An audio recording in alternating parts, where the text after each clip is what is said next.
sit. Want snacks? You want some snacks? Oh, good boy.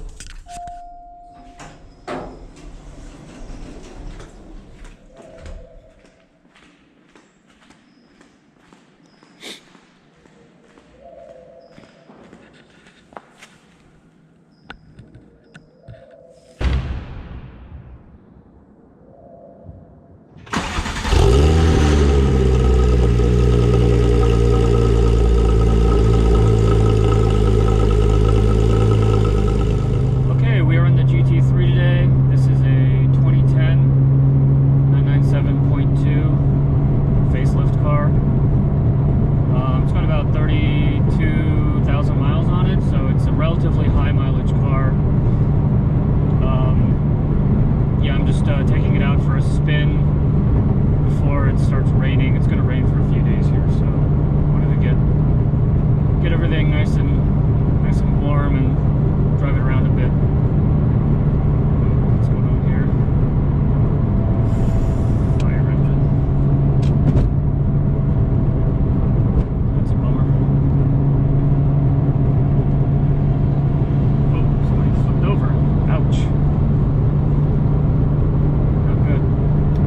So wanted to get this thing on the road before it rained and maybe do a video, see how it goes. So this is a, yeah, like I said, this is a 2010.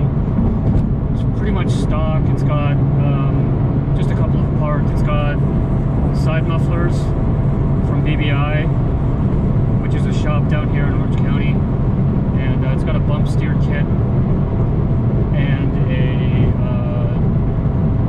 DSC suspension controller, so that just kind of softens up the suspension, and it's programmable.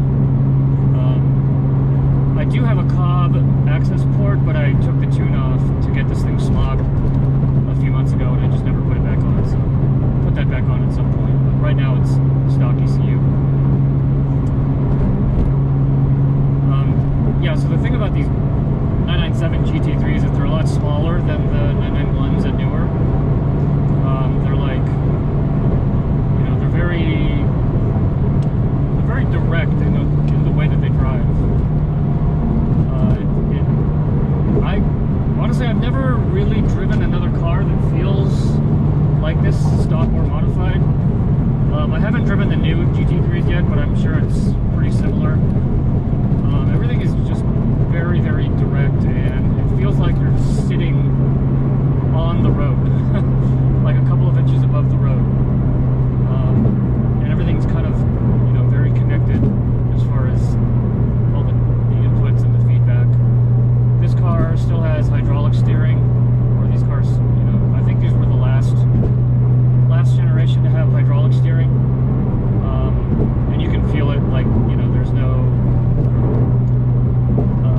I mean, you can just feel the hydraulics working through the steering wheel still, so it's very direct.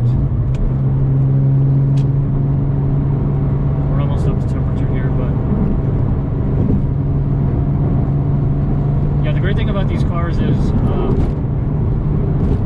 they're fairly simple still. Like if you work on your own cars, these are pretty easy to work on as long as you have a few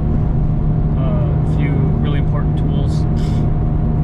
But yeah, like when this car is on the lift, it had I had the coolant lines pinned or welded, and I saw the car without the motor, and they're like very basic cars. It's basically just a 911 frame.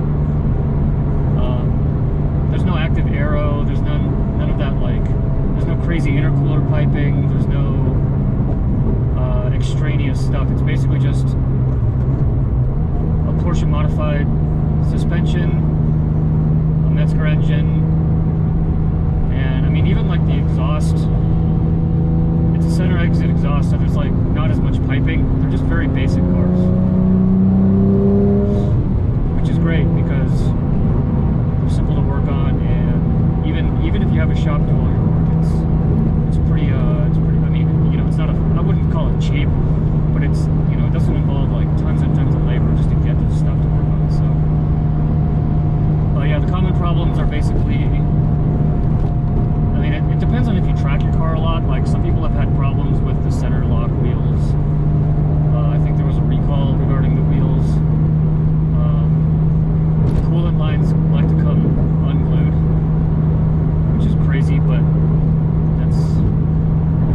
well, so you either want to get them pinned or welded. Like I said, I had mine welded down to BBI, so yeah, a lot of people upgrade the flywheels on these cars as well, but I just have the stock dual mass flywheel. A lot of people add the RS flywheel to these cars and get a lightweight clutch and all that stuff, but I like the dual mass, it's perfectly fine.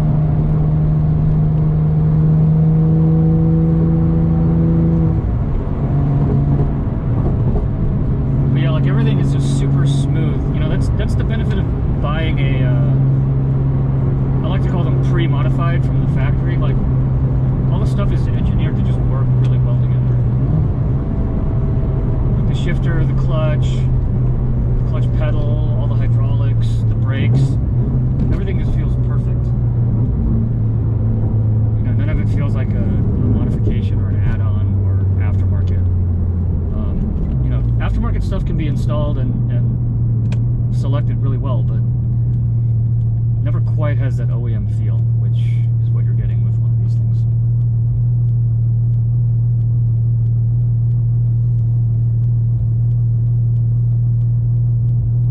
So yeah, I haven't been out driving for a while. I actually just got back from Japan. Went to Tokyo and Hokkaido. It was super cold.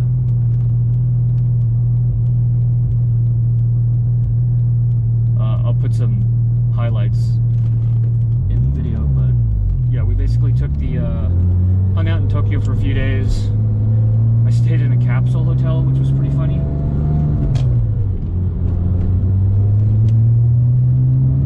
Just for the novelty of it, and then took the Shinkansen, which is the bullet train, to Hokkaido, saw a bunch of the Japanese countryside, stayed at a ryokan, then checked out Sapporo and a little fishing village called Hakodate. That was really cool.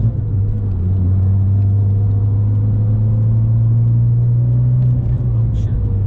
What's this guy doing? Buddy. Not a good place to stop, dude.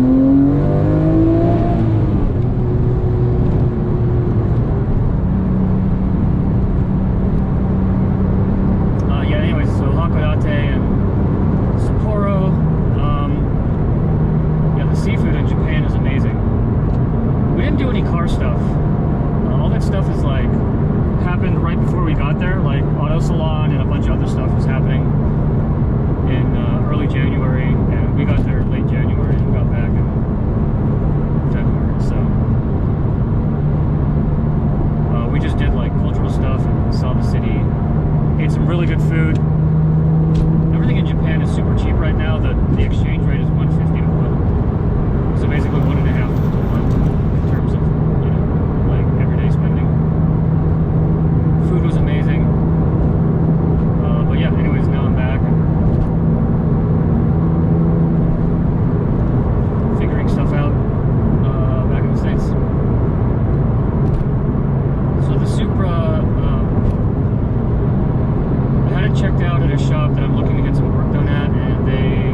basically just replaces it with a straight pipe on both sides of the center muffler. This way it still passes smog, like it looks completely stock. It retains the catalytic converters and the center muffler. I do have a Sharkworks center tip, which is much cleaner looking than the stock one. The stock one is like it's formed out of sheet metal, or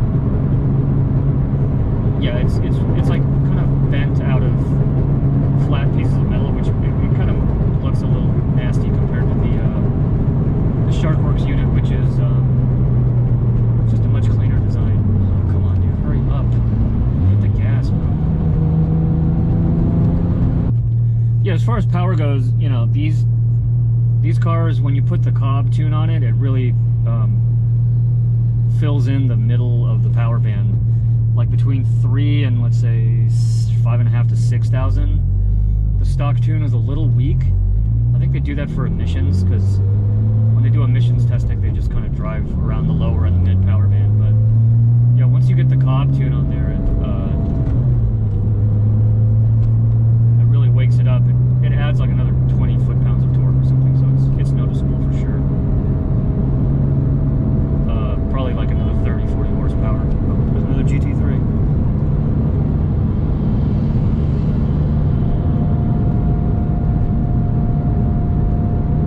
So yeah, I'll probably do a video in the future when I put the tune back on. Maybe I'll do a video of me installing the tune.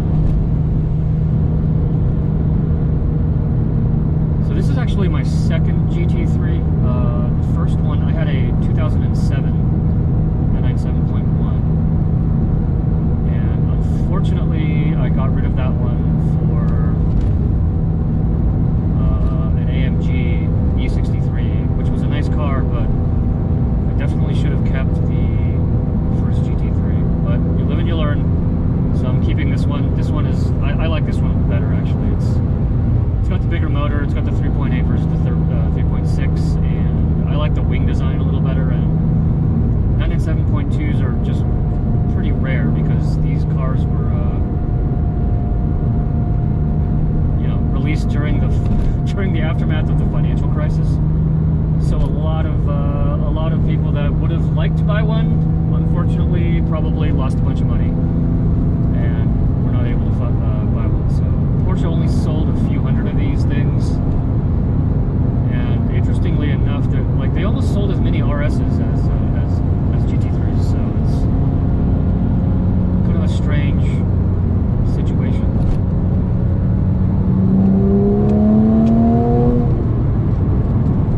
Speaking of which, the values on these have been steadily going up over the past. So I bought this in 2016, and the values on these things have been kind of slowly going up over time, but recently they've taken quite a climb. I mean, I think I saw one, a white one, with a similar spec with center locks and ceramics, with about the same amount of miles, going for 170,000. It sold for 170,000 on Bring a Trailer. So I think that car had much better paint than mine. I have black, and it kind of shows all the problems, and it's just not in great condition. But yeah, I mean, 170 for one of these is kind of crazy. I remember when RSs used to sell for 170, 180. Now those are in the 250 plus range. So yeah, these cars, you know, they're not making them anymore. They're not making any more of them. So it's anyone's guess where these things will end up.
exit, so they were just gonna stop in the middle of the freeway. Wow.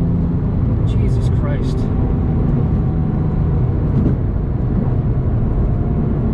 Okay, yeah, that's my cue to go home. Too many idiots on the road.